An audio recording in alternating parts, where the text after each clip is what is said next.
আসসালামু আলাইকুম। সবাইকে আমন্ত্রণ জানিয়ে আজকের ভিডিও শুরু করছি।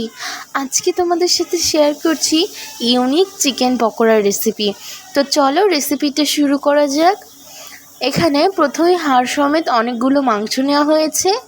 এই মাংসগুলো ভালোভাবে পরিষ্কার করে ধুয়ে নেওয়া হয়েছে। এবার এগুলো সেদ্ধ করে নেওয়ার পালা। এর মধ্যে পানি দিয়ে একটু লবণ আর হলুদ দিয়েছি, আর একটু ঝালের জন্য মরিচের গুঁড়ো দিয়ে ভালোভাবে কিছুক্ষণ সময় নিয়ে সেদ্ধ করে নিতে হবে। সেদ্ধ করে রাখা মাংসের মধ্যে শুকনো মরিচ বাটা আর একটু রসুন বাটা দিয়ে কিছুক্ষণ মাখিয়ে ম্যারিনেশনের জন্য রেখে দিতে হবে। এবার একটা পাত্রে বেসন আর অর্ধেক চালের গুঁড়ো নিতে হবে যাতে মুচমুচে হয় একটু।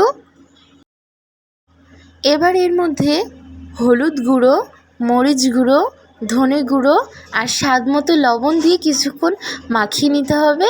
আর সাথে কিন্তু একটু বেকিং সোডাও দেওয়া হয়েছে। এবার পানি দিয়ে এটা ভালোভাবে মিশিয়ে তৈরি করে নিতে হবে। অন্যদিকে কড়াই গরম করে দিয়ে এর মধ্যে সয়াবিন তেল দেওয়া হয়েছে।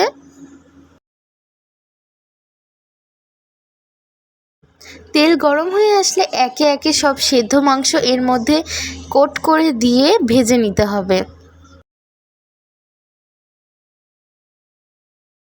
এইভাবে একে একে সবগুলো মাংসের পিস ভেজে নিতে হবে, তাহলেই তৈরি হয়ে যাবে এই চিকেন পকোড়ার রেসিপিটা।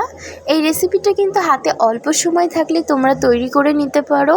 ভীষণ টেস্টি হয় এই পকোড়াটা। যারা অনেক আগেই আমার চ্যানেলটি সাবস্ক্রাইব করে রেখেছো তাদেরকে অসংখ্য ধন্যবাদ, আর যারা এখনও করোনি প্লিজ সাবস্ক্রাইব করে পাশে থেকো। এই তো একে একে এইভাবে সবগুলো ভেজে নিলেই তৈরি হয়ে যাবে ভীষণ টেস্টি ইউনিক চিকেন পকোড়ার রেসিপি। ভিডিওটি ভালো লাগলে লাইক, কমেন্ট আর শেয়ার করো তোমার বন্ধুদের মাঝে। ফেসবুক পেজ থেকে দেখলে আমার পেজটা ফলো করে দিও। আজ এ পর্যন্তই। আবারও কোনো নতুন ভিডিও নিয়ে তোমাদের মাঝে হাজির হব। সবাই ভালো থেকো, সুস্থ থেকো। আল্লাহ হাফেজ।